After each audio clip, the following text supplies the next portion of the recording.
Yeah, yeah. Ball so hard, you better believe me, it's scary. It's basketball at the bar with Calvin and Barry. So put a tip in the jar, cause these dudes can really fill it up. Whether it's buckets you need or just a beer in a cup. We're here for fresh conversations and some delicious libations. Subscribe to the channel and turn on the notifications.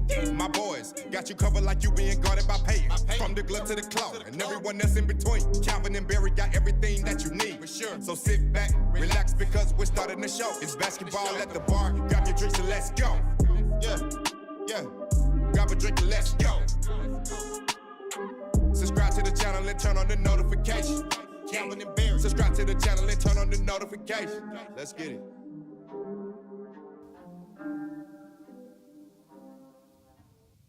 What's up, ballers? Welcome back to the bar and happy Monday. Hopefully you do not have a case of the Mondays, at least not yet. But welcome in. This is Basketball at the Bar, and this is the Hair of the Dog morning show. Calvin and I will be going over all the top news currently going on in the NBA. We'll be reviewing all the weekend's games and giving some previews of tonight's games as well. So welcome in, everybody. If you're a basketball fan, make sure you smash up that like button down below, and please consider subscribing to the channel. We put out fresh NBA content almost daily, and we're live every single Wednesday night for Wednesday night parties, so make sure you join in for that as well. Calvin, happy Monday. Oh. Happy Monday, Calvin. Welcome in. There we go. That's better. What's up, Barry? Happy Monday. Sorry about that. I had myself muted going to you, but not muted going into OBS, so I think we're good on the intro. But how's it going, man? How's your Monday? Do you have a case of the Mondays yet? Oh no, never a case of the Mondays anymore. I don't work Mondays now, so. All right, that's always good. Always good. This isn't considered work. We're just having fun here. But hey, we got a bunch of stuff to talk about. Some top news stories. We're gonna go over all the games of the weekend, like I said, and give some previews on today's games. So Calvin, let's go ahead here and get started. Let's talk about kind of our main news issues first, and then we'll go into the games afterwards. So I kind of like to go through this, Pro Sports Daily. They do a great job compiling a lot of these top NBA stories in together. We can kind of go over these, give our thoughts. But first off, a few notes that I took over the weekend. Something that we hadn't mentioned last week, but Evan Mobley sprained his ankle. He's going to be out potentially 2 to 3 weeks. That was about a week ago, so it looks like he might have a week or two left. The Cavs do play tonight. I do not expect him, but maybe we'll get another update and we can provide it on tomorrow's show. Bummer to them. I'm big on Evan Mobley, but it doesn't seem to be a very severe injury, just kind of cautious at this time. They're going to have a wonderful season, so hopefully he can get back out there sooner rather than later. Also, during Friday's game, Jalen Suggs left the game due to a knee injury. Calvin, did you see this injury at all, or did you see the highlights of it? I actually still haven't seen it, seen the actual footage of it. I just read that it was not anywhere near as severe as it might have looked or first appeared, which obviously is good news.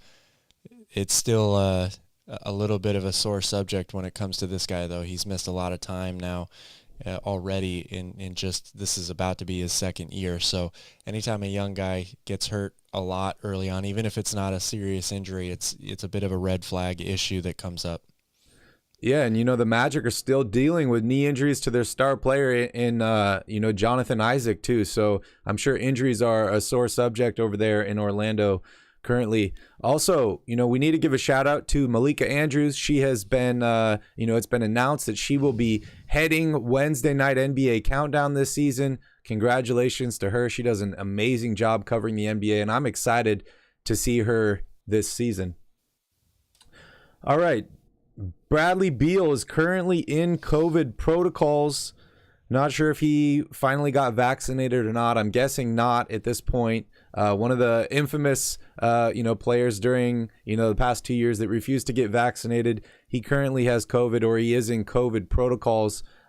Calvin, can you give us kind of a rundown of what these COVID protocols even mean anymore? Because I'm a little lost here, right? Like, how many days do you miss? Is there testing involved? Do you know any of these, I guess, what's going on here? I'll say that the last time I knew for sure what the COVID protocol was, it was you had to be away from the team for 5 days, just like the CDC recommends. Basically staying home from work now for 5 days. After that, as long as or if you test negative before that, I'm sure you can get back to the team sooner.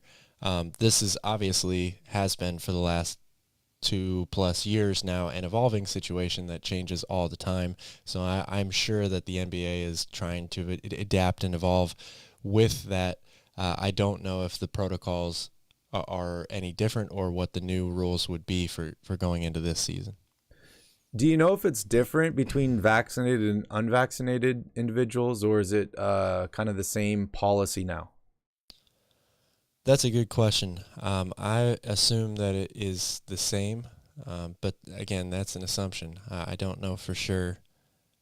I know that a lot of places, Toronto, even in Canada, they're rolling back their vaccine mandates. So that means that unvaccinated players are eligible to play north of the border this season, obviously as long as they don't have COVID. So I think that this is definitely an evolving situation, that the rules are kind of always going to subtly change here and there. You have to really stay on top of it. We probably should a little bit more. Yeah, good thoughts there as well. Also in the news today, the Atlanta Hawks are interested in a trade for Jay Crowder. Jay Crowder is currently with the Phoenix Suns. He is not happy. He wants to be moved. Management is in discussions to potentially trade him. The Hawks have kind of emerged as the favorite at this point. Any thoughts on that subject? What does Jay Crowder bring to Atlanta? Well, I think he brings a lot of good stuff. The question I have is Atlanta, their roster is chock full of guys like Jay Crowder. They have a ton of wings on this team, guys that are 3-and-D type players that range from, young first-round draft picks all the way up until to veterans. They've got DeAndre Hunter there, who the last time we saw him had maybe the best game of his NBA career in the playoffs in an elimination game. So I think Jay Crowder brings, obviously the same type of things that he's brought to a lot of competitive teams: toughness, defense, three-point shooting, things like that. So in those regards, can he help Atlanta from a veteran standpoint, a guy who's been to the NBA Finals? Yes, he can. But the way the roster is constructed, it's a little curious to me. I'm not sure how many minutes there are going to be available for all these guys. Yeah, good point. Yeah, it's wild. It really is. I like Jay Crowder a lot. I'm really high on the Atlanta Hawks this year. I love the acquisition that they made this offseason and bringing in DeJounte Murray from the Spurs. I like Clint Capella. I think Trae Young's going to have an incredible year here. DeAndre Hunter's playing well. We'll go over their games over the past weekend. But I definitely think Jay Crowder could bring a lot to this team. That's for sure. All right, let's go ahead here and jump into these articles. First off, Kemba Walker makes a heartfelt statement, says he just wants to play basketball again. Nobody's reached out to me. Calvin, to me, this is a surprise. Kemba Walker played exceptionally well with the Charlotte Hornets, became a great three-point shooter. Yes, he had some health concerns, but it was kind of a weird situation, right, where they didn't want to offer him a deal. He kind of signs a deal with Boston. He bounces around, ends up in New York. But now nobody wants Kemba Walker. I don't even think this dude is 30 years old at this point. What are your thoughts on Kemba Walker? Are you surprised that nobody's offering him a contract? And are you seeing a pattern here with guys like him, Dwight Howard, Carmelo Anthony, where teams are kind of going more towards young talent with potential instead of kind of these veterans that we already know what we're getting out of them? Yeah, I'll be honest, I'm not surprised here. I think that you can couple Kemba Walker and Isaiah Thomas, for example, in the same boat here. Kemba Walker is a great player and did have a lot of really great moments in the league, but he has slowly been declining. A lot of people say that his knees and his ankles really aren't holding up very well anymore, and for a guy that was never 40% three-point shooter, his game was definitely built on quick movements, being able to create space, that patented step back that he's had since college. at UConn, and when you can't do those same things the way you used to, and you're not as an effective scorer in a league that is loaded with supreme talent at the point guard position, it doesn't surprise me that he is homeless without a team right now. Much like the way DeMarcus Cousins is still looking for a team, another guy who's got an injury-riddled past, at very different position. But the league, there's a lot of talent, and it's hard to make teams now, especially if you're not at 100%. You're definitely playing from behind at that point. Yeah, great point. And I was actually wrong. Kemba's 32 at this point. Man, the years just fly by. Here's a look here at, kind of his stats over the past 10 seasons. Obviously started out with Charlotte, 12 a game, bumps that all the way up to, almost 26 points a game in 2018, 2019, signs with the Boston Celtics. You could look at this and you could say Charlotte made, the right choice, right? Yes, he averaged 20 points a game with Boston, but he fell off pretty steadily after that. 19.3, then 11 last year with the New York Knicks that you mentioned. The effective field goal percentage has been dropping as well, along with 2-point field goal percentage. And, he hasn't been shooting the three ball as well as they would like him to. Do you expect him to kind of not play at all this season, or what are your thoughts on Kemba and where his next steps are from here? You see him in the Big Three, the G League, or is he just done?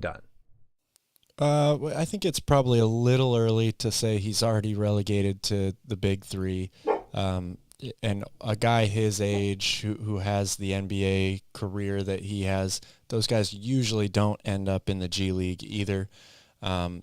So I think he's in the same boat as a lot of these guys that we've been talking about this offseason, Carmelo, Dwight Howard, all those guys that you have a good idea of what to expect. Obviously, excuse me, they've got a lot of great history and evidence of contributing in the NBA, but they're going to have to kind of wait and see what happens, and maybe an injury creeps up, some team gets desperate, needs a roster spot, a huge COVID outbreak happens, 10-day contracts are available. Those are the types of things, unfortunately, that I think these guys are going to have to be waiting for. Yeah. I mentioned Carmelo Anthony because he's one of these guys that's kind of waiting for a team to take a risk on him at this point. I think Carmelo is the perfect model that a lot of these guys need to be looking at, right? Because he fell out of the rotation of Oklahoma City. Houston took a gamble on him. Then they cut him like pretty quickly into his tenure with them. He waits around, wants to get an opportunity, but he stays ready, plays exceptionally well with the Portland Trailblazers when they sign him. Then he ends up getting a deal with the Lakers. He's currently a free agent now, but I just think a lot of these guys that love the game of basketball, that know they have some left in the tank, you just got to be ready because, like you said, things happen, injuries happen, COVID outbreaks happen. Teams are always looking to add guys, past the trade deadline that they don't have to give up anything for, and people that can help them compete and play well in the playoffs. Kemba Walker could be a late addition to one of these playoff teams in my mind. And honestly, that's probably a much better landing spot for him than, getting a deal with the Oklahoma City Thunder or one of these teams that's, battling for the number one pick in the draft. All right, so let's take a look here, see what else we have in the news. Obviously, we're going to be seeing a ton of these Draymond Green trades. This one's Lakers, Pacers, Warriors. I know we've been talking about it all weekend, Calvin. Any more thoughts on the Draymond Green situation? Here's another quote from him. Yeah, I expect to play. Now, will I play? This is an opening night reference. Any thoughts on him? No, this stuff is obviously overblown right at this point. I think my main kind of focus or thing that I'm taking away from this whole situation is I'm very disappointed in the Warriors organization. We've seen just very recently how teams handle internal conflict. The Boston Celtics obviously are the great example of that right now. They suspended their head coach for an entire year. which, is obviously going to have a negative effect on the team, but they were willing to step up and try to do what they thought was the right thing in that situation. The Warriors had an opportunity to do something similar here, and they didn't, in my opinion, have to suspend Draymond for a really long period of time. Something like 10 games maximum would have been okay with me. Whether that fixes the problem in Golden State is another question, but I think that the organization, Bob Myers, they fumbled this one. They're not coming out looking like the Warriors that I have come to know and expect here, with how glowingly we talk about their organization and how well it's run and all this stuff. I think that they really messed this up, and so I'm disappointed in the Warriors. Yeah, I agree. I also think, a lot of these guys like Bob Myers are just put in an awful position, right? Where you're punishing somebody on your own team. You just won a championship. You want to be rewarding players for helping you win that championship, right? But you're supposed to be, in effect, punishing this person, which could affect your title chances this year. I think we all kind of refer to Draymond Green as an enforcer, right? He's the Dennis Rodman. He's the Bill Laimbeer. Like, he is the enforcer on the court for the Warriors, right? Where not like Curry or Thompson really need to be vocal about what's going on. I think they have a pretty good connection with Draymond Green, and Draymond just kind of goes out and does the deed, right? Whether it's hard foul somebody, whether it's punch somebody in the face, kick them in the nuts, whatever. Like, Draymond seems to be that enforcer for the Warriors. And if you're the GM, you're kind of walking this tight line here where you're like, you want Draymond to be that guy. You want him to play with emotions. You want him to be that enforcer and be the rough guy that everyone's afraid of and gives respect to your team. But at the same time, like, he needs to respect his teammates, right? So it's really a tough situation. And the big thing for me is, where's Jordan Poole in this situation, right? We'll talk about his last game. He played exceptionally well. But how's he feeling, right? This dude's supposed to be signing a contract extension here, or at least the Warriors want him to. But if he doesn't feel like the team's really looking out for his best interests or protecting him, where do you go? And does this issue fester into something bigger? But I agree with you, Calvin. I think this was handled the wrong way, at least so far. We'll see if they do anything to change that. I've been really surprised with the Warriors over the last 10 years. I think they've been one of the best run franchises in professional sports, right? And it shows with championships, but even more than that, just the way they've been able to build this team. They have a ton of young talent and veterans. They're trying to pass the torch and remain relevant, right? Not drop off like the Spurs did. And, I'm not knocking the Spurs here because they had, 20 years of relevancy. But the Warriors are trying to avoid that drop-off, right, and kind of pass the torch to younger guys like Poole, Wiseman, Kuminga to keep the thing going. I hope they make the right move, but I still think it's a little too early until we figure out exactly what internal discipline or what that even means, because I honestly have no clue what that means. Yeah, I mean, it seems like Draymond is basically being able to handle this situation himself and self-discipline himself, right? Which I don't agree with whatsoever. I think that Draymond has always been an outspoken guy, obviously, but there seems to have been kind of a shift in his attitude, which is already extreme over the past couple of years. He's got the podcast now. He's more outspoken. He's more heard. He won another championship. His confidence is at an all-time high. He kind of just seems like he believes that he can get away with murder, quote unquote, which, some people would say that he murdered Jordan Poole in that practice.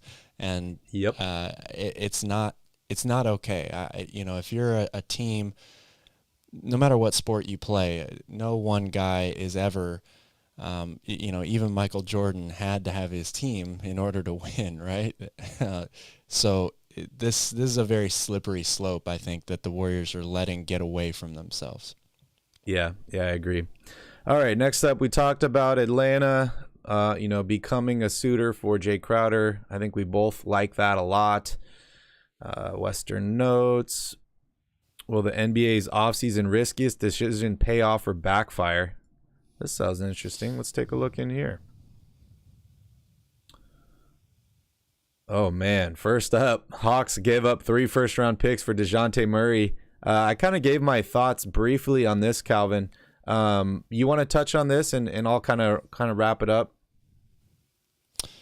Well, this definitely has the potential to backfire, I think. Not because I don't like DeJounte Murray. I think he's a fantastic player, and I think the Hawks should be a very exciting team this year. They should play incredibly fast. They should be, getting up and down the floor, lobs to John Collins, all this stuff. But it could backfire in a sense of the Eastern Conference is so tough. I mean, there are 6 teams I think that I would put ahead of Atlanta that all have, you could make arguments that they could perhaps win the Eastern Conference. So while this is a good move for Atlanta, I think it improves their roster. It might backfire in the sense of, they lost draft capital, so they might not be able to get over the hump here in the next few years. And if you don't have your first-round picks on top of that, you slowly fade away into the darkness, right? Like this should be a good team, but perhaps they may never achieve the goals that they believe they're capable of. Yeah, I think this was almost a no-brainer for the Atlanta Hawks, right? Everyone talks about first-round draft picks and how valuable they are. But honestly, for me, if you're a team that's already got a guy that you're building around in Jay Crowder, not Jay Crowder, in Trae Young, you already have guys like Clint Capella, you have John Collins, you do have some young players in DeAndre Hunter and stuff like that. A first-round pick is not really going to do much for your team, right? It's going to be mid to late first round. Normally, those players are not ready to contribute right away. So, giving up multiple first-round picks for another guy, he's not a star, but he is definitely a guy that you can build around and that can play exceptionally well. He's kind of like already proven himself in the NBA. So I think it's pretty much a no-brainer. I was surprised that it was 3. I thought that maybe you could get this guy for 2, and maybe you should have held on to Cam Reddish and included him in this deal. I don't really see Kevin Knox doing much for the Atlanta Hawks, but I think if you're a team like Atlanta, you got to make a move like this. This, for me, is like if you look back at the Cleveland Cavaliers back when they drafted LeBron, right? Was LeBron made that team so much better that they weren't going to draft a James Harden and a Russell Westbrook while LeBron's waiting to get better and better, and then you can kind of bring those 3 guys along. And I think that Trae Young kind of did a similar thing to Atlanta, right? Where obviously he's no LeBron James, but he made that team so much better right away that it's hard to continue to draft first-round picks to kind of build around this young core, and you do have to trade them. I think if Cleveland had been more willing to give up first-round picks earlier on in LeBron's career, they probably would have kept him. They probably would have brought in guys like Amari Stoudemire and some of these other big-name players, and LeBron would have had a much better title chances his first time in Cleveland. So I think this is the right move for Atlanta. I just was surprised that it was 3 first-round picks. I thought that maybe 2 might have gotten it done.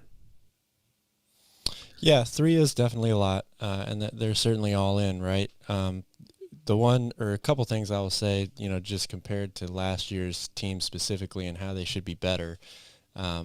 They were a run and gun team that really didn't play much defense at all. DeJounte Murray is a very, very solid defender at the guard position. They have to improve that overall as a team if they're going to make it past the first round and beyond that in the playoffs. And then secondly, Miami, really took advantage of being able to switch all the screens, throw different defenders at Trae Young and kind of shut him down in that first round playoff series last year. Adding DeJounte Murray next to him gives a great safety outlet. 2 guys that are very capable of handling the ball, be able to take defensive pressure off of each other and make it harder on defenses to kind of hone in and stop one person. So in that regard, they should definitely be much better. I agree. So this article is written by Bleacher Report. There's basically 5 of these big gambles. I kind of want to just briefly touch on all 5, and then I want to hear from you, Calvin, which one you think is the most likely to pay off and which one is kind of like, highest risk, highest reward. So we'll move on here. Next up is the Wizards giving Bradley Beal a $251 million contract extension, including a no-trade clause. This for me was a huge question mark, right? I've been talking about the Wizards for 2+ seasons now about like what is their plan here? What are they really trying to do? Are you trying to win a championship, or are you just trying to sell tickets? This to me kind of goes with the latter one, right? Where the Wizards aren't winning a championship, but they want to keep their star player. He seems to be happy on this team where he's at, getting paid, but they're just selling tickets at this point. They're not winning championships. Yeah, that I agree with that. At the same time, if they weren't able to re-sign him and they let him go, what position are they in then? I mean, they're in the Victor Wembanyama sweepstakes, obviously, which is a good thing if you're able to get the number 1 pick or the number 2 pick. But they're obviously better with Bradley Beal than they are without him. So this is kind of a weird NBA purgatory situation, right? The Wizards are stuck in that we're right around the play-in tournament good, but we're not that good. We're not really a playoff team. And they've been trying to mix and match and pair Bradley Beal with another star for years that none of them have worked. That, I think, is the bigger issue here, not giving Bradley Beal this big contract. It's how they're building the rest of their team and finding the right running mate next to him. Yeah, good point, right? Because John Wall was supposed to be that guy. Obviously, dealt with all the injuries. They weren't able to really get any value from John Wall. They had to just try and offload his contract to get rid of him. They haven't drafted exceptionally well. They brought in guys like Russell Westbrook. Now they're trying Porzingis. They brought in Dwight Howard. They tried to see how that would work out. This, unfortunately for me, seems similar to the John Wall situation where, you're just going to pay this guy until he's not valuable anymore and then try and move him and restart over. I thought that they could have got a huge package trading Bradley Beal this offseason. But hey, we'll see what happens. We'll definitely see what happens. He has missed a lot of time recently too. He's been hurt a lot. So that could be a counter argument for not giving him, the max contract. He's definitely their best player, but your best player is only valuable to you when he's on the court playing, right? Yeah, and this extension is the second largest in NBA history. Wow. $250,000 to play basketball would be, or $250 million would be nice, huh? Would be real nice. It would be nice. All right, next up, Donovan Mitchell ends the Cavs rebuild. We know Cleveland, gave up a lot to get Donovan Mitchell and bring him, to the land. I absolutely love this addition. I love this team. I think they're young. I think they're athletic. They're big. They got some guys that can shoot the ball exceptionally well. I like everything about this Cleveland team. I think it might be a year, 2, maybe 3 years early, but I absolutely love this team. Give me your thoughts on Donovan Mitchell joining the Cavs. And, was this the right move for them? Was this the final piece? Well, that we have to obviously see how it plays out, but I think that there couldn't have been too many worse options than this one. This is a home run deal in my opinion. The Cavs, I love what they've been doing, building their team, and they're obviously set inside on their front court. They've got great defenders, both outside and in. Donovan Mitchell's never been known as a shutdown perimeter defender, but he brings to them what they were missing, a go-to on-fire scorer, a guy that can get his own shot at any time he wants, alongside Darius Garland, who just made the All-Star team last year, had a phenomenal year, and is continuing to get better. This seems like a piece that really completes a team that you could say, okay, that they've got a chance to actually make some noise against, the big guns of the Eastern Conference, Milwaukee and Brooklyn and Philadelphia. Yeah, they gave up 3 unprotected first-round picks for him, 2025, 2027, 2029, and 2 first-round pick swaps, one in 2026 and 2028. They gave up Colin Sexton and Lauri Markkanen and the number 14 overall pick. So they gave up an absolute ton for this guy. But, hey, if you're a team like the Cavaliers, you do have the assets, right? They had a ton of young players, draft picks. They were one of the few teams that could make this work and still have a ton of talent remaining on their squad. Where do you see Cleveland seeding this year? Man, it's hard. Like I said earlier when we were talking about the Hawks, there are probably 6 teams that you can go down the list in the East and say that this team has a chance to win the whole conference, maybe even the whole thing for a lot of them. I certainly am not going to put them right now ahead of any of the above: Boston, Milwaukee, Philadelphia.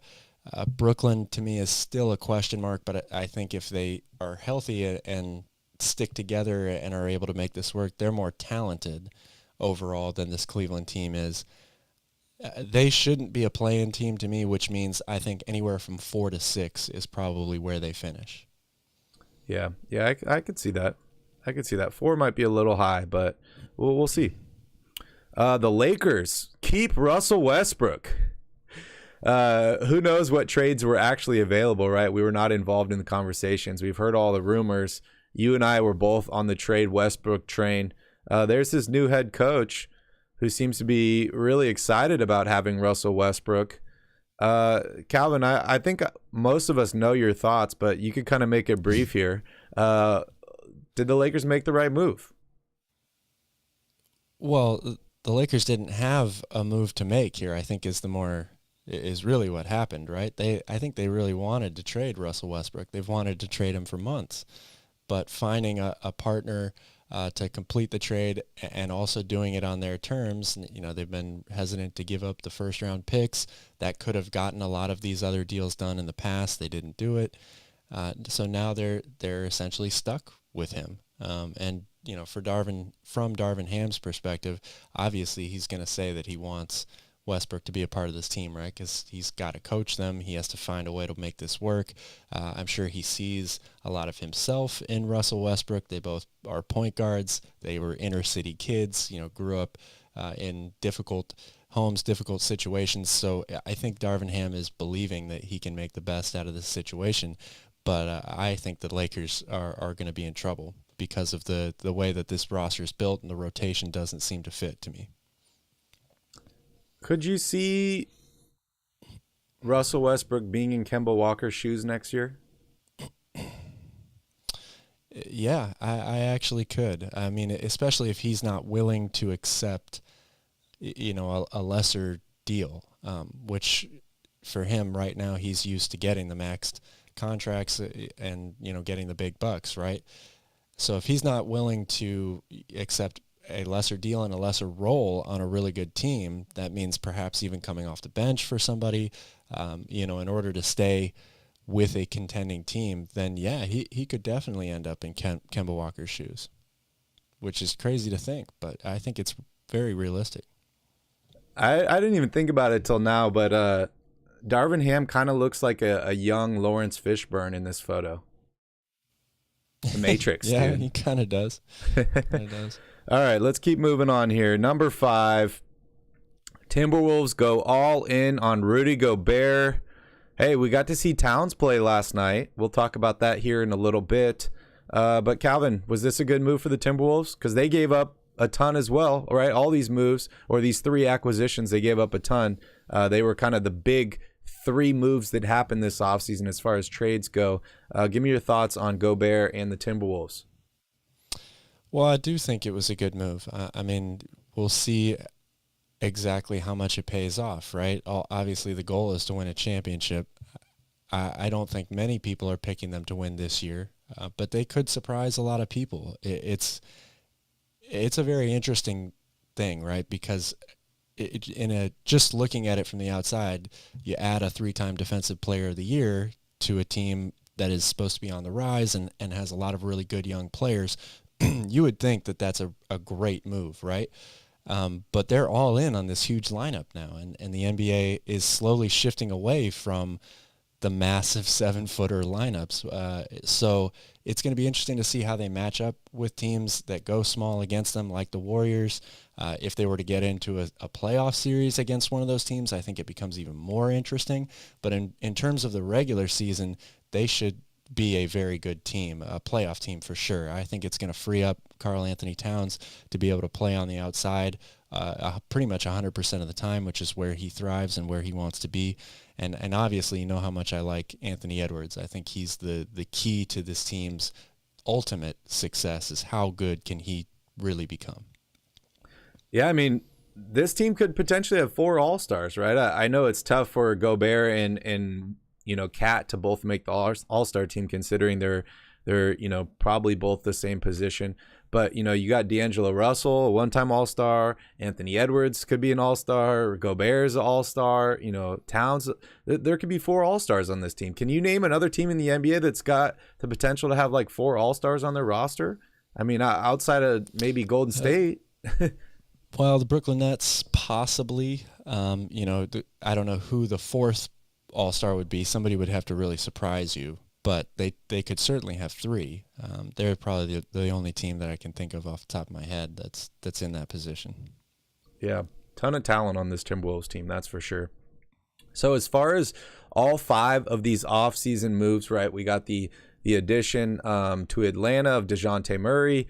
You got Gobert. You got Donovan Mitchell. And then you have keeping Westbrook and re-signing Bradley Beal. Out of all 5 of these moves, what do you think was kind of, the most, effective, maybe bang for your buck move? Which move do you think's highest risk, highest reward? And what move do you think is ultimately not going to pay off here? Well, I think that's an easy one. I'm going to go with the Lakers keeping Westbrook as the move that doesn't pay off. Part of it is not their fault. They tried to trade him and they just couldn't get the deal done. But I think that is going to ultimately have the worst impact on any of these teams. The Lakers might miss the playoffs altogether. Those other 3 teams I expect to be in the playoffs. So as far as the team or the move I like the best, I'm kind of tossing it up between Minnesota and Cleveland. I really love Donovan Mitchell to Cleveland. I think that completes the team better overall than Gobert to Minnesota, even though I like both deals. So I'll say the Cleveland deal for Donovan Mitchell is going to be the overall best one out of all these. Okay, interesting. I think that will be the best deal maybe in the long run, like 3-4 years from now. Right. Obviously, I think Donovan's got 3 years left on his contract, and you have a bunch of these young guys that are probably going to be starting to hit their peak around that time. So, if things work out, you re-sign Donovan. If they don't, you move on from him, and you kind of keep building around the guys around you. I think that will be a good long-term move. I really like DeJounte Murray for this season. And then the Minnesota move is a little bit more risky, in my opinion, right? Bringing in another big guy, figuring out how you're going to kind of play those together. And a limited big guy at that, right? Like, I like Gobert, but he is quite limited. But on the other side of the coin, right, Towns is not that limited, right? So maybe pairing these 2 guys together would be good. I honestly think, I want to agree with you on the Westbrook thing, but I honestly think that the Beal thing is probably the worst move by far here. And that's just because, I wasn't even including that in my decision making, actually. Okay. Because, honestly, if the Lakers, like you said, weren't able to get anything for Westbrook, then maybe this was, not even really a decision they could make, right? They made that decision last season by bringing him on.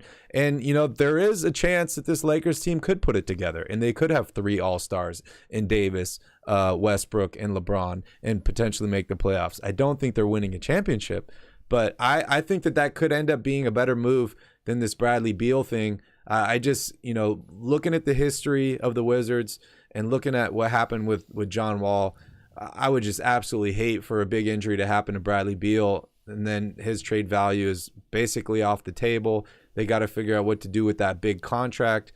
And, I could even throw out there they did the same thing with Gilbert Arenas as well. So, it's really quite unfortunate, and I have no idea what the Wizards are doing at this point. I really don't. All right, moving on here. Paul George is fine with taking a back seat. He says Kawhi Leonard is the number 1 option on the team. Calvin, this is kind of a no-brainer for me. Maybe Paul George even felt this way playing with Russell Westbrook on the Thunder. But any thoughts on this? We got to get to these games, so let's go a little bit quicker here.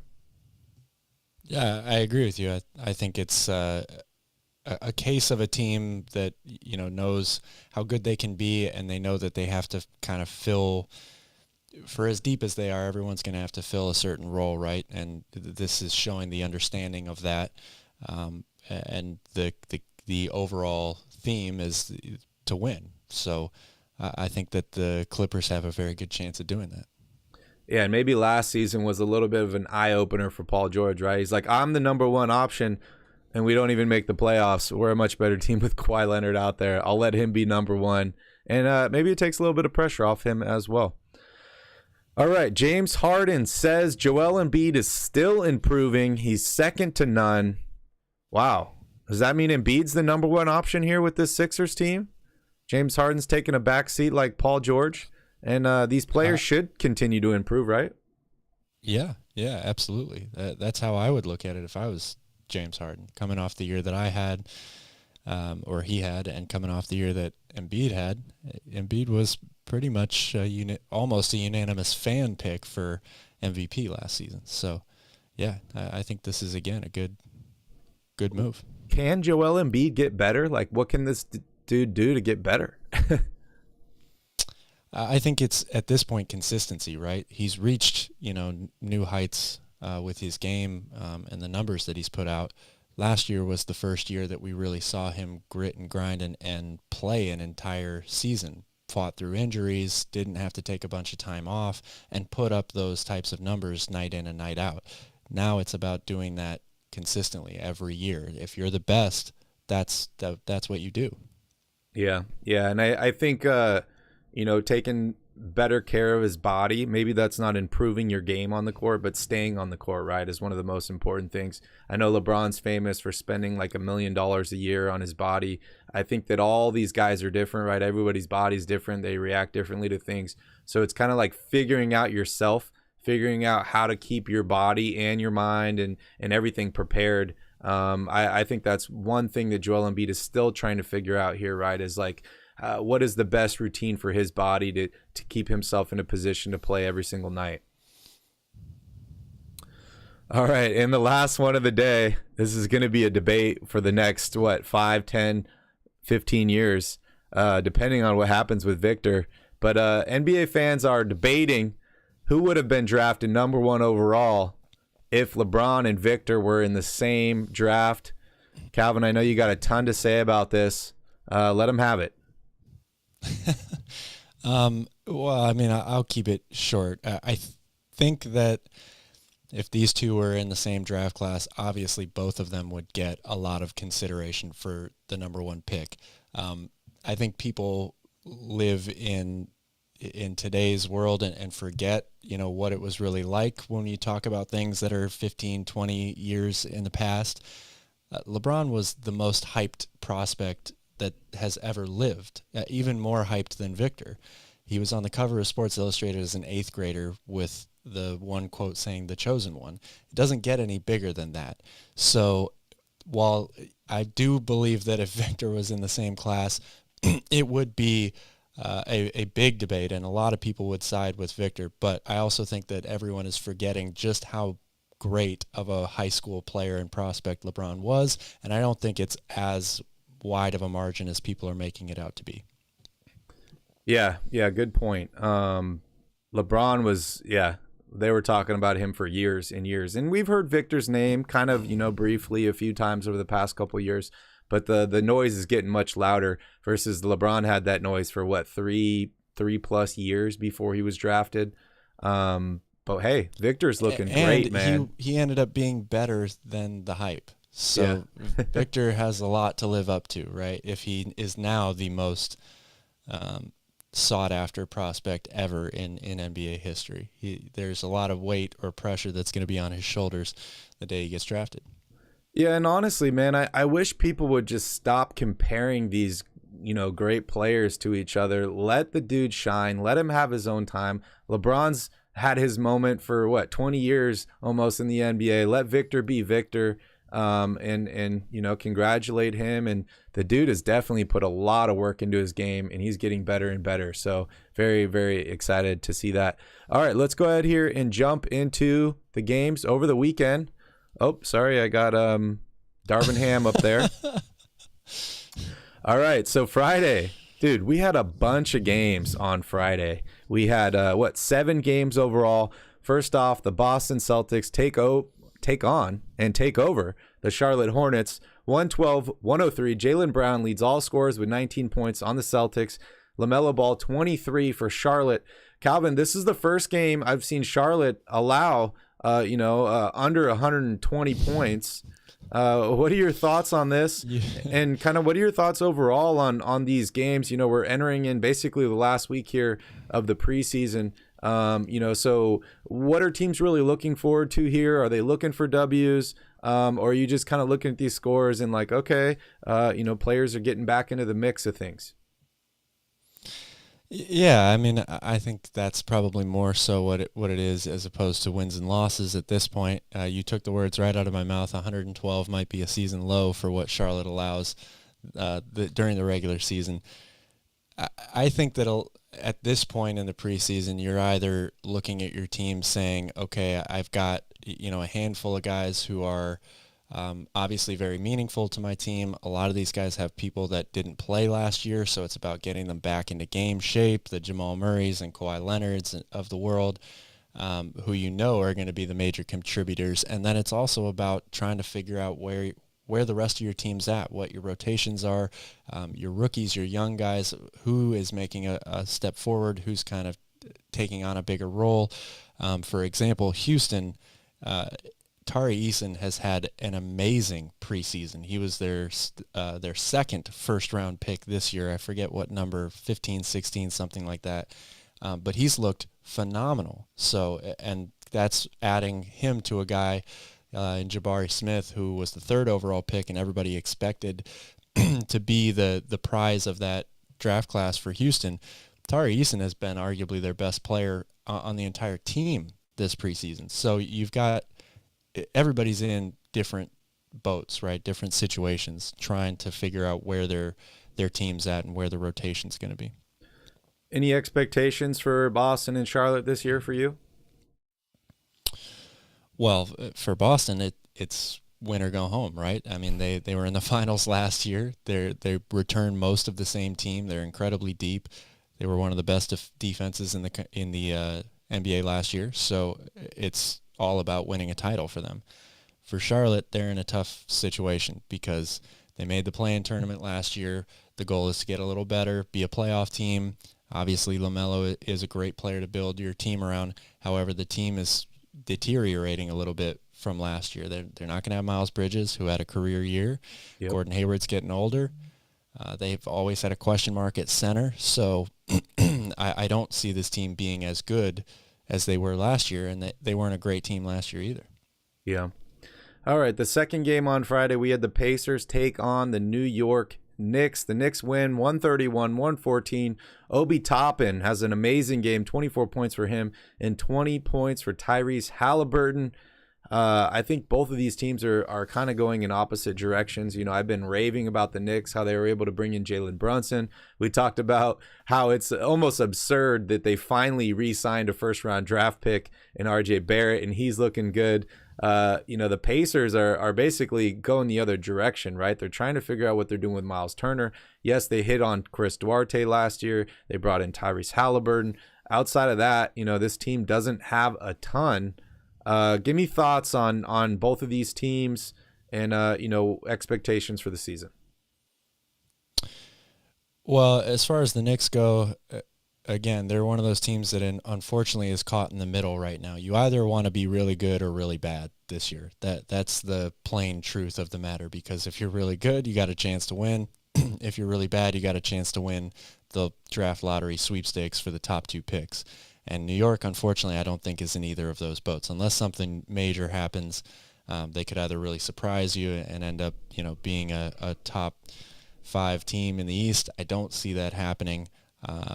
So they're probably going to be a play-in team stuck in the middle. And like you said, Indiana is the opposite of that. They like some of the pieces they have for the future, but right now it's about trying to offload a couple more of those pieces so they can lose a few more games and get into the draft lottery sweepstakes. You think Miles Turner gets traded before the deadline? I do think he gets traded, yes. Yeah, I agree. I agree. Probably Buddy Hield too. Yeah. All right, next up, the Denver Nuggets, the healthy Denver Nuggets. I don't think Jokic played in this game, but they did have Murray and Michael Porter Jr. were both available. They take on the Chicago Bulls. They lose. Chicago scores 131 points in this game to 113 for Denver. DeMar DeRozan, 22 points. Still no Lonzo Ball. He's out with the knee injury. Bones Highland scores 24 for the Denver Nuggets. This was a pretty fun game to watch, Calvin. I know, you're a big Bulls fan. You're high on Chicago. Did they show you anything in this game that gave you, some more optimism for the season? Well, yes, and not just in this game. They've played 3 preseason games so far. They've been one of the higher scoring teams in the league in the preseason. But I'm really happy with their depth, and in particular, one guy, Javonte Green, who played a ton for the Bulls last year when they had all these injury problems or COVID issues. He only averaged 7 points a game last year. He's a career 33% three-point shooter, but he's very athletic and a really good defender. In the preseason, he's averaging almost 17 points a game, shooting close to 40% from 3. Actually, I'm sorry, he's shooting way better than that. It's like 75% from 3 or something like that. So if he's able to do similar things like that during the regular season, this team becomes very, very different. Yeah, I agree. And DeMar DeRozan had been one of the guys that I was really wondering, after having, basically a career year last year, was he going to be able to do it again this year? He's looking pretty good in the preseason, man. I'm stoked for your Chicago Bulls. They need to get healthy, but I like this team a lot. I think they're going to have a lot of fun this year, and they're definitely going to build off of last season, that's for sure. They're taking a step forward. I don't think they're taking a step back. All right, next up, the Toronto Raptors take on the Houston Rockets. Houston wins this game 116-100. Houston's not going to win a lot of games this season, Calvin, so I'm sure their fan base is definitely enjoying this. Shout out to Josh. Also, shout out to Matthew here in the chat. Terry Eason, as you mentioned, 24 points in this game. Pascal Siakam, 18 points. Scotty Barnes has not played exceptionally well yet in the preseason. I know he's coming back from injury. This is his second year. Could be, as many people consider, like a sophomore slump. I'm not really sure. It's a little early for that. But, we know Houston's battling for the number 1 spot in the draft. Toronto, for me, is depending on their record, they could either be a buyer or a seller this year. Give me your thoughts on Toronto, Scotty Barnes, and, what we can expect from the Raptors this year. I still think that this is going to be a playoff team. I think that they've got a really good young core, right? And there should be a very good defensive team. They're a little thin on the front line overall, coming off the bench, the power forward and center spots. So I could definitely see the Raptors being more towards the buyer end of the spectrum, trying to add pieces so they can make a playoff push at the end of the year.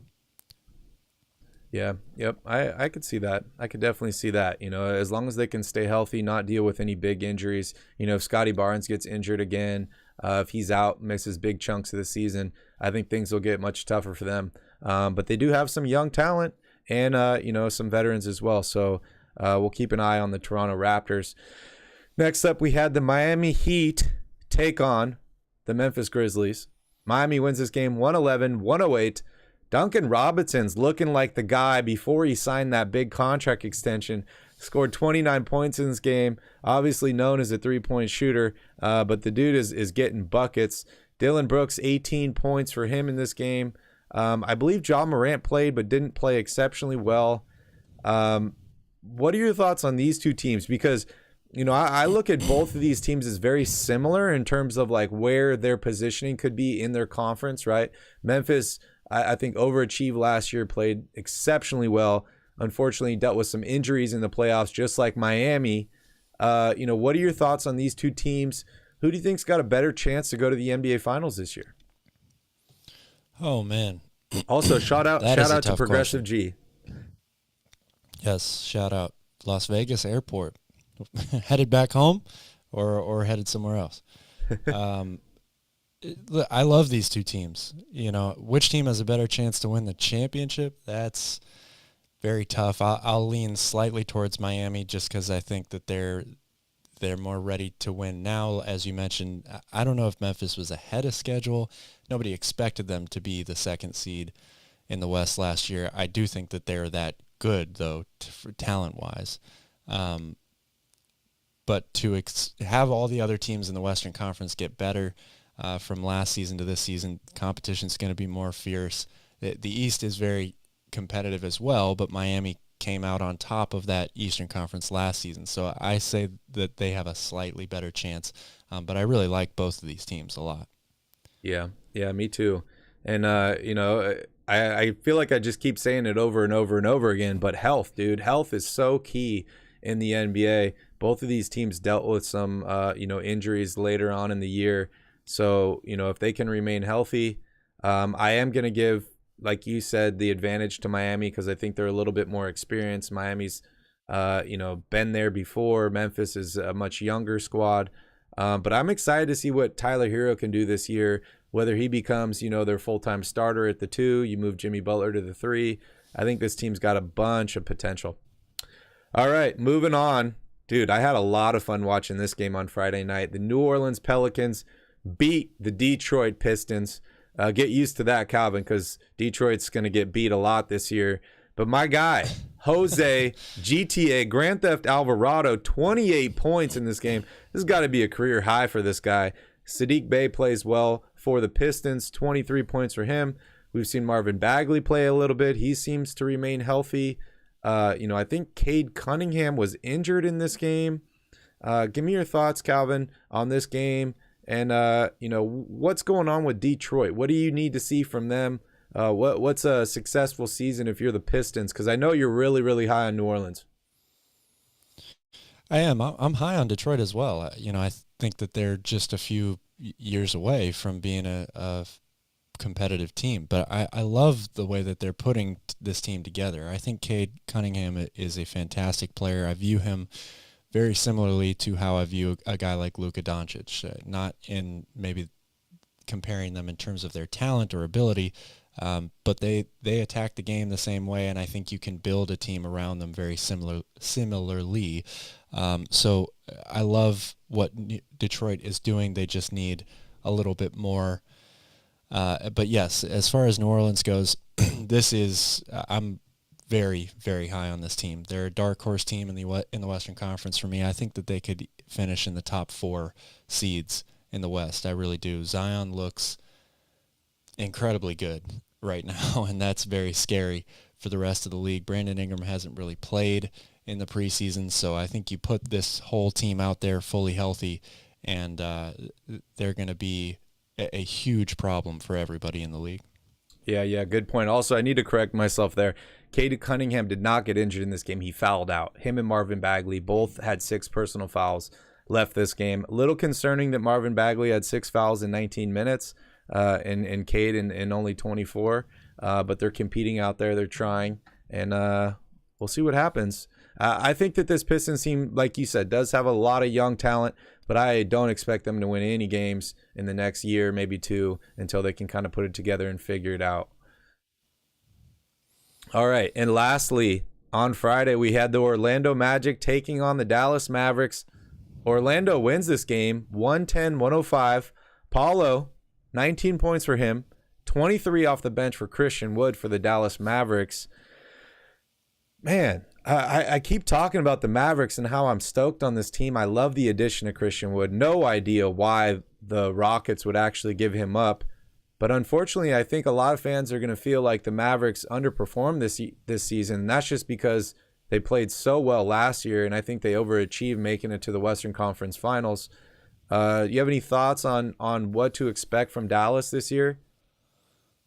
Yeah, I think that they will definitely still be right in the mix with everybody else. Christian Wood, to me, was the single best free agent or trade acquisition in terms of what it means for the team of any that I saw this year, not related to the NBA draft. I think he fits their team perfectly. They may not end up back in the Western Conference Finals this year, but I don't know if that means they underachieved necessarily. I think that they'll still be very, very competitive. Luka Doncic could have an MVP season. They could easily end up being one of those Final Four teams in the Western Conference. So they, I think, will still end up having a great year. Yeah. Yeah, I think so too. And I just want to throw it out there. I think many fans will feel like maybe this year's a disappointment. I don't agree with that. I think that they're definitely building the right way. And honestly, I think Luka Doncic is probably my favorite for MVP this year, which kind of hurts a little bit as a Kings fan to say that. All right, moving on to Saturday's games. We had the Atlanta Hawks take on the Milwaukee Bucks. This is in Abu Dhabi. I believe this is the last game there. No Chris Middleton in this game. No Giannis Antetokounmpo in this game. But we did see Trae Young light it up, 31 points for him. Could this, Calvin, potentially be a preview of a playoff matchup? Yeah, it certainly could. I mean, I think Milwaukee should finish in the top 3. And Atlanta should probably be, anywhere from 6 to 8. So, yeah, this could definitely be a first-round matchup. Why do you think they're doing a lot of these overseas games this year? Because it seems like there are quite a few of them, right? Yeah, this has been part of the NBA's plan for a long time now. We've seen them play games overseas in the preseason for a number of years. We know that the game has definitely become a global sport. You've seen that with all these documentaries that they've come out recently. I don't know if you saw the Redeem Team documentary. I watched it a couple nights ago. I thought it was fantastic. But again, that just speaks to the level of popularity around the world when it comes to basketball. And I think the NBA is trying to spearhead taking advantage of that, getting some of their marquee teams and marquee players seen in places that you wouldn't normally have an opportunity to see them. So it's a good thing. Yeah, I started watching the documentary last night with Ethan. It's a pretty good one. Real quick, I'm going to put you in a predicament here. Who is the best player on that Redeem Team, Calvin? Is it Kobe? Is it D. Wade? Who was the best player on that squad? Are you asking me? Well, you didn't even say LeBron's name. That's pretty shocking right there. But are you asking me who the best player at that time on that team was, or yes, who the best player of all time will be out of those 3? Who was the best player on that team at that time? Having watched the documentary, I think it's pretty easy to say it was Kobe, because that team struggled all the way up until they got Kobe. As soon as he got on the team, they went undefeated. They never lost another international game, whether it was qualifying or preliminary round or the real deal. So I think Kobe was the missing piece that put them over the top on that team. Yeah, and I think I agree with that. I also feel like there's a little bit of that, you die a hero, live long enough to become the villain. Obviously, R.I.P. to Kobe Bryant, but at this point, everyone, I think, definitely sees him as a little bit more of a hero now than a villain, because, he can't really do anything wrong at this point, right? He's gone, which is quite unfortunate. But yeah, I agree. I think he was the best player on that squad. And he goes on to win an NBA championship just like a year later, right? I think that's number 4 Yep. to tie Shaq. All right, we're going to go over Sunday's games real quick, and then Progressive G will get to your question about the Kings. We'll definitely get to that. So, Sunday's games, Calvin, we had Chicago Bulls take on the Toronto Raptors. Chicago wins 115-98, 21 points for DeMar DeRozan. He's looking pretty steady. Siakam, 18 points for him as well. Anything that really stood out to you in this game? I know you and I were watching football all day yesterday. I was able to watch highlights. We were able to watch the Kings game live. But any thoughts overall on this game? Just to reiterate what I said earlier about the Bulls, and that Javonte Green has been a huge surprise for me so far in the preseason. The Bulls are one of those teams that they're going to need other guys that are not part of that big 3, especially with Lonzo being out, to step up big time for them. And if Javonte Green can play like that, that's definitely going to elevate this team overall. So, yeah, good point. Next up, MRC. I can't wait until this team's off of this thing. We have to stop talking about them because they have not been playing well. They lose to the Oklahoma City 97-144. Who's this guy, Jason? Is it Seegers? 40 points for him, for MRC. Do you know anything about this guy? Do you see any of these guys on this team potentially getting NBA contracts after, kind of these preseason games? I apologize to Jason. I do not know anything about him other than he had a fantastic game, so congratulations. And yes, I think there's definitely an opportunity for a lot of these guys. We've already seen Craig Randall, who is on that Adelaide 36ers team that lit up the Phoenix Suns. After that, he was being sought after by a bunch of NBA teams, including the Golden State Warriors. So yes, I think that there will be probably very few, but I think there will be opportunities for some of these guys. Yeah, you can see Jason here. Might be a little old for the NBA. He's 37 at this point. Posted 40 points in this game and a plus-minus of -37. Man, that's got to be brutal.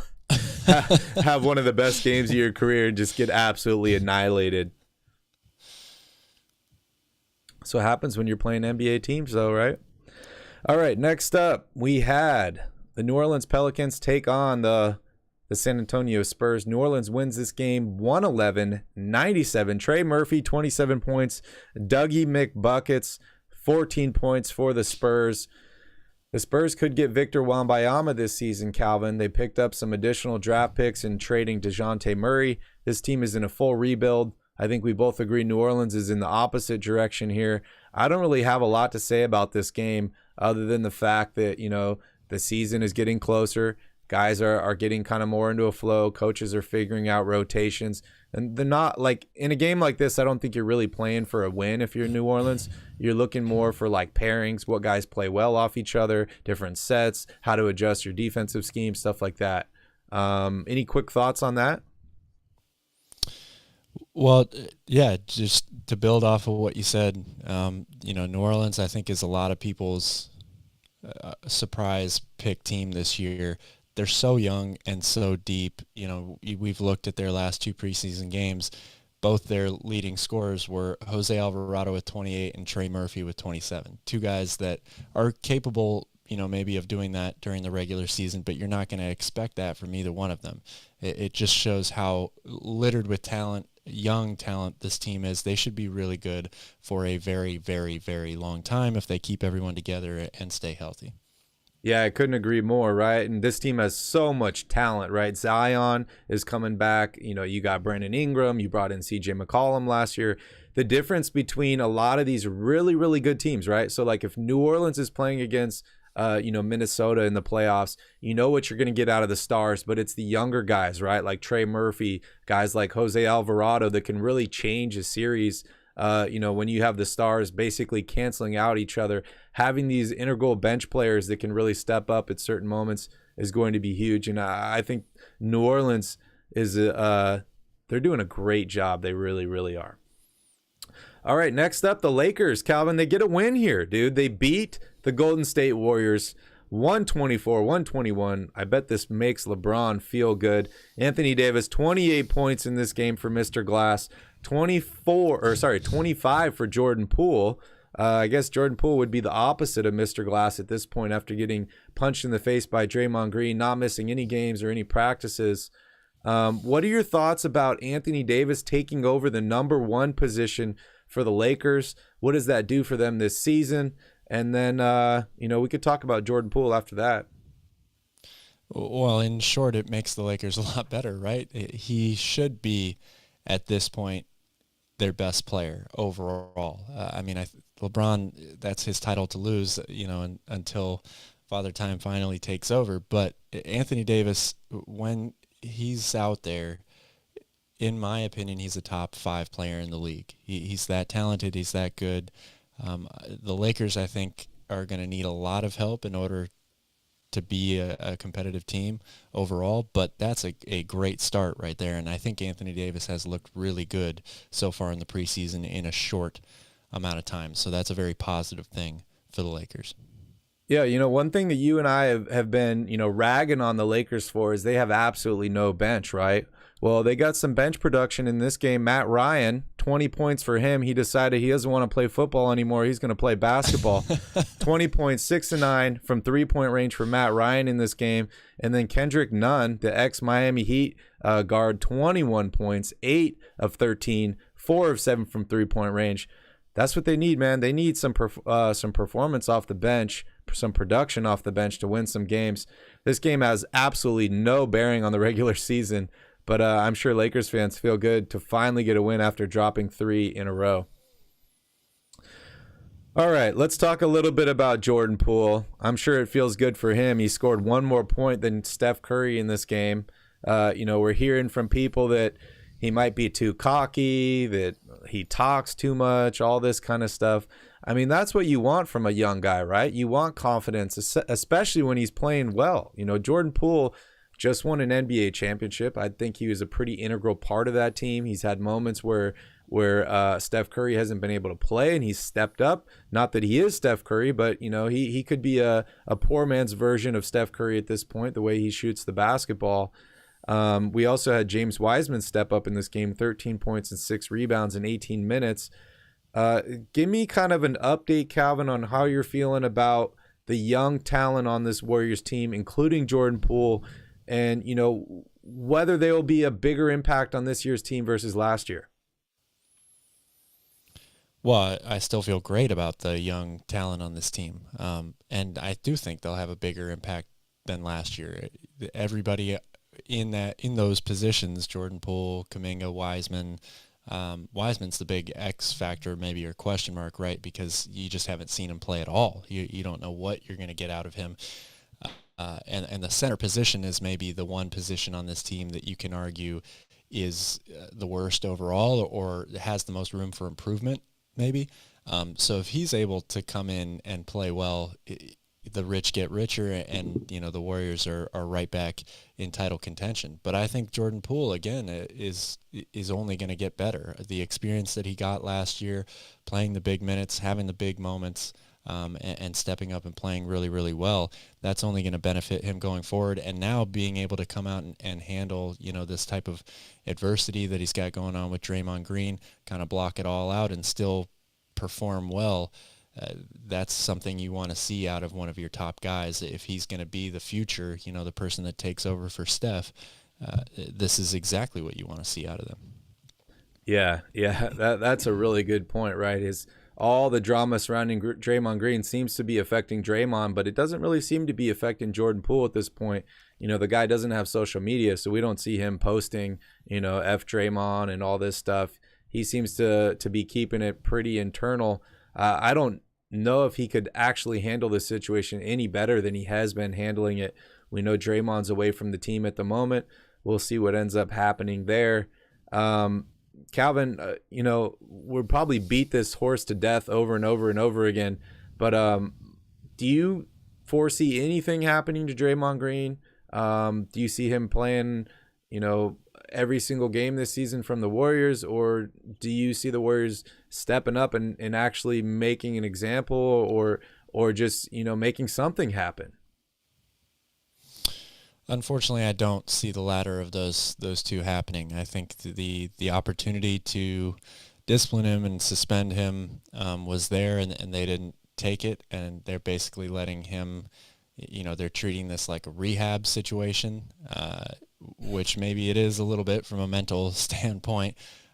But now, like I said, I think that window is closed. If you were to turn around and suspend him at this point, or even after the season starts, you run the risk of making it a bigger situation, even more so already. What's Draymond's reaction to that? Does he just not come back to the team? Maybe you can argue that's the best thing for both parties anyway. I don't know, but I think that you're not going to see any type of formal disciplinary action coming from the Warriors at this point. Yeah, maybe it was, a quick talk between, Bob Myers and Draymond Green saying, if this ever happens again, you're out. And maybe that's enough, but we'll see. We'll definitely see what happens. All right, let's talk about my favorite game on Sunday, Calvin, since all my other teams lost, including my fantasy team, my football team. But hey, the Kings win 126-94 over the Portland Trailblazers. The starters didn't play a ton of minutes for the Kings. Sabonis played 23. Harrison Barnes played 24 in this game. 14 points for De'Aaron Fox. 3 for 3 from three-point range, which I was happy to see. We got to see James Ham Jr. start at the 2, 3 of 5 from 3 for him. And then we had some big production off the bench from guys like Keegan Murray and Terrence Davis.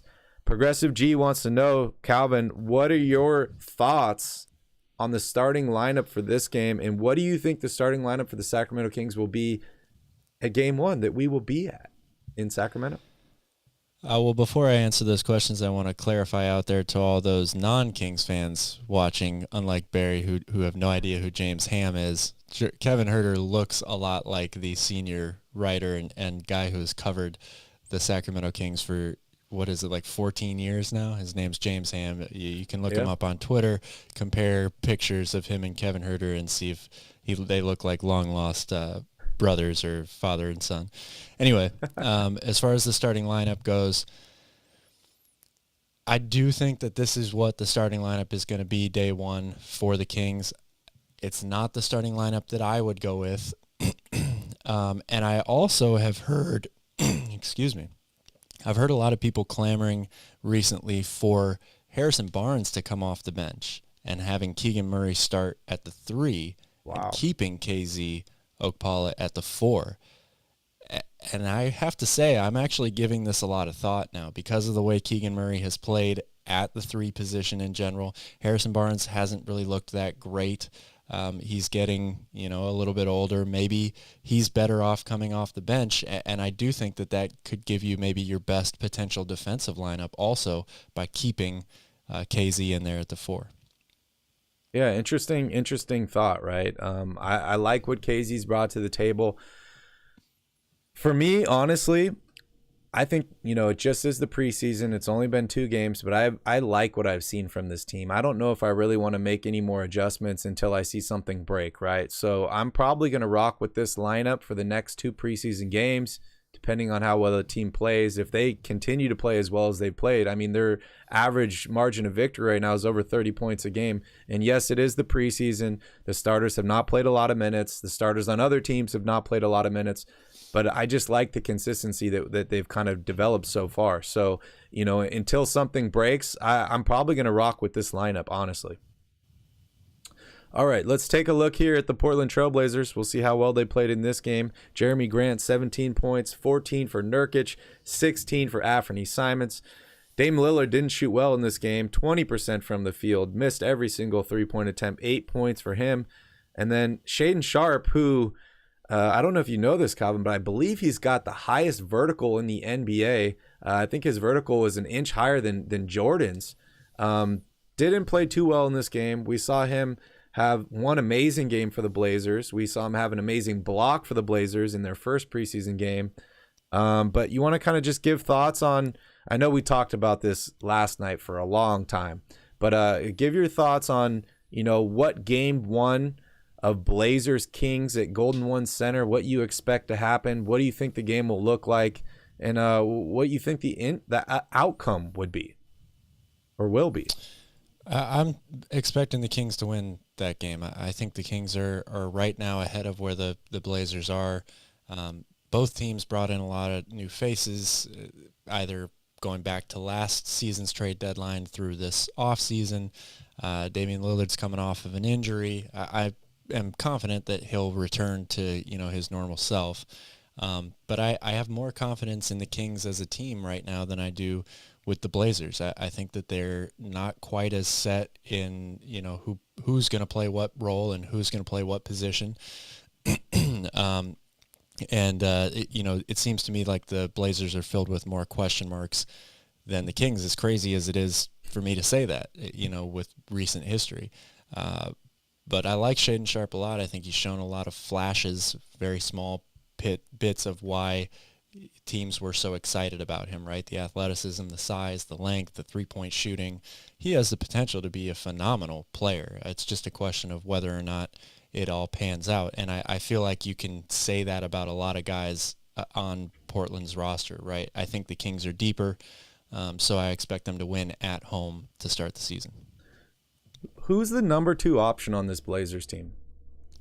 Very good question. I would have to say that it's Anthony Simons. I love his game. I think that he's going to be take another step forward this year and continue to build off of the year he had last year. So I would say right now he's the number 2 option, but I don't know if that's the best case scenario for this team.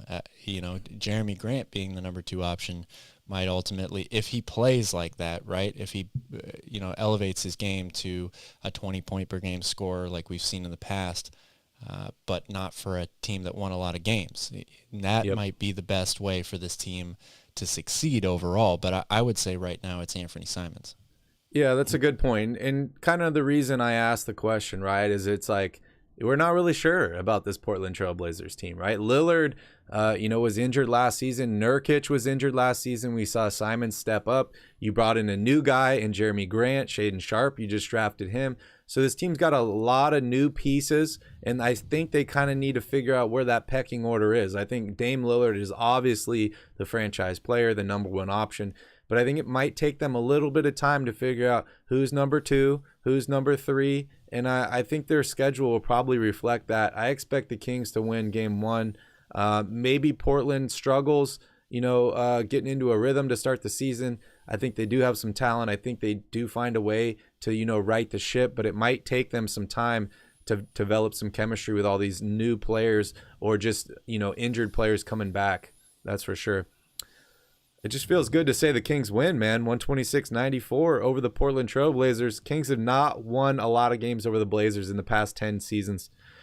All right, the final game of the day, we had the Minnesota Timberwolves taking on the LA Clippers in LA.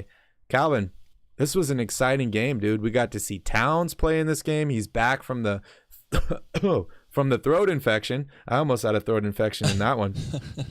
26 minutes for him, 3 of 6 from three-point range, 19 points, 20 points for Naz Reid, 14 for Anthony Edwards. Jaden McDaniels was out there. We got to see D'Angelo Russell. No Rudy Gobert in this game. And then as far as the Clippers go, we got to see John Wall play, 20 points for him. Kawhi Leonard, 8 points, 14 for Paul George. We got to see Marcus Morris and Zubats out there. This, to me, looks like what the Clippers squad is going to look like this season. Maybe you put, Robert Covington in that starting lineup, but, I'm sure many Clippers fans are happy to finally see Kawhi Leonard back healthy. They're excited to see the addition of John Wall. Calvin, give me your thoughts on this Clippers team because, this is a team that I think they were the NBA title favorite like 2 seasons ago. They gave up a ton of draft picks to bring in all these guys. They do have a lot of talent. What are your thoughts on the Clippers? Where are they at this year? Well, I'm very high on the Clippers this year. They're actually my pick to win the Western Conference. It's still going to have to work out for them. To me, they're the deepest team in the league, probably right up there with the Boston Celtics. You could pretty much put together 2 NBA starting lineups from their first and second team. They're a phenomenal defensive team. They're a phenomenal three-point shooting team. They lack a little bit of size overall, but we've seen NBA teams have success recently with playing those smaller lineups. So I'm very, very high on the Clippers. I do think in order for them to ultimately reach their goal, which is to win a championship, it's going to have to be you're going to have to see some guys kind of do the take a step back role. They're not going to be asked to do quite as much, and they have to totally buy in to that, especially on the defensive side. But if they do that, guys like Reggie Jackson, Nick Batum, all these guys who have started for a really, really long time, but now maybe they're not going to play as much or as many minutes as they're used to. They're not going to have the ball in their hands or have plays run for them as much as they're used to. If they all accept that and come together as a team, to me, this is the best team out there from top to bottom. Wow. Not just the Western Conference. You're saying the entire NBA, the best team. Wow. I do think that their talent overall, the way the roster's built in an era where it's all about 3-and-D, that's this entire roster is 3-and-D. So they could be a middle of the pack team and not quite succeed, or they could be just ridiculously good. Yeah, I think a lot of people forget how good Kawhi Leonard is, right? He misses an entire season. The dude is so quiet. You don't hear much about him or from him. his impact on this team is definitely understated. I'm excited to see what the Clippers can do this season. I really am. All right, let's take a look back here at the Minnesota Timberwolves. I mentioned Rudy Gobert didn't play in this game. He was the big name free agent acquisition for them this offseason. Let's talk about Timberwolves Clippers. Do you see them facing each other in the playoffs? If you're the Timberwolves, what do you do to try and beat a Clippers team that, like you said, is probably more talented on paper? What's your advantages? What's your disadvantages if you're Minnesota? Well, your advantage is your size, right? I mean, who's going to guard Karl Anthony Towns? Who's going to take Gobert? They do have Zubats, obviously, for the Clippers, but he can't guard both of them. So you definitely have to take advantage with your size.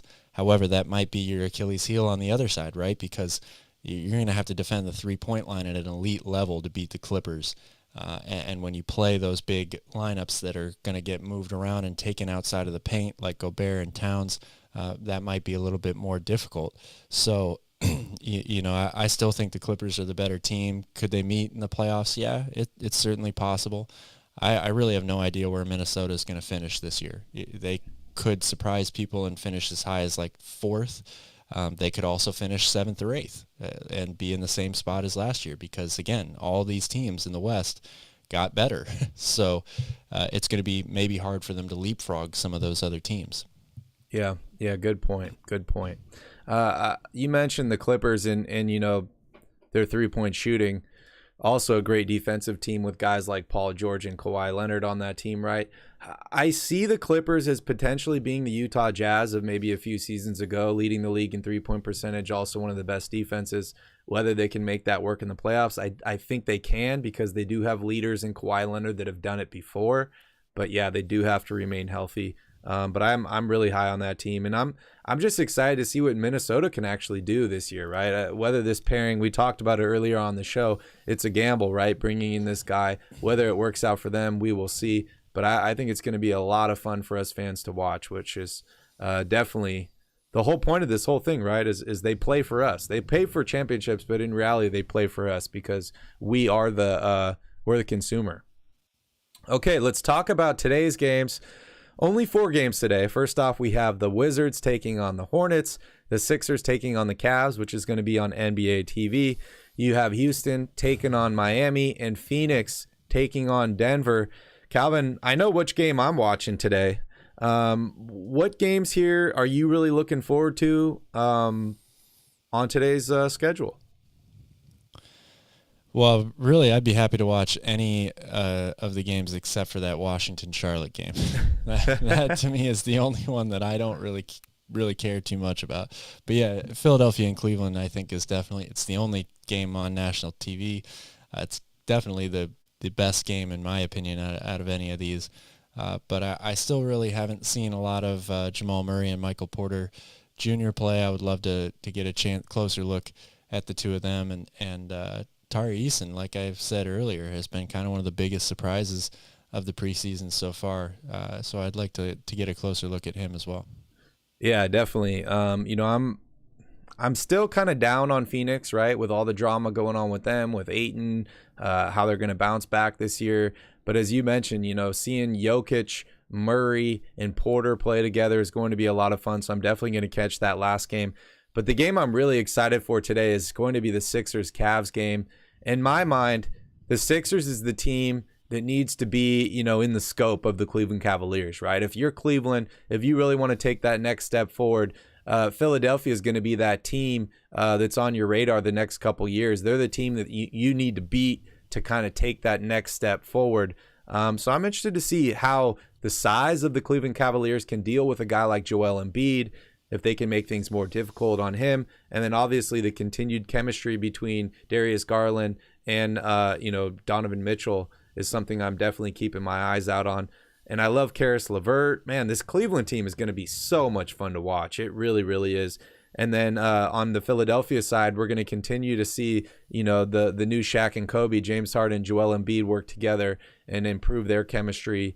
We've seen James Harden play exceptionally well, some centers in the past, and we know what we get out of Joel Embiid. So that's definitely the game I have circled on today's calendar. I'm probably watching highlights of Washington and Charlotte and potentially Houston and Miami as well.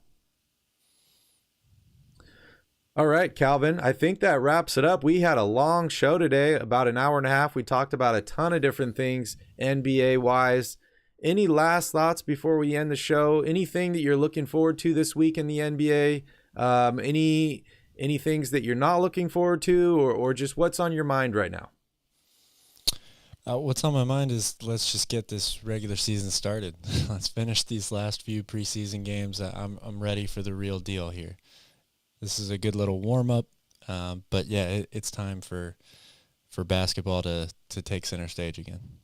Yeah, good point. Well, we're officially 8 days away from the start of the NBA season. Thank you guys so much for tuning in on this episode of the Hair of the Dog Morning Show. Please don't forget to smash up that like button down below and hit that subscribe button. We put out fresh NBA content almost daily.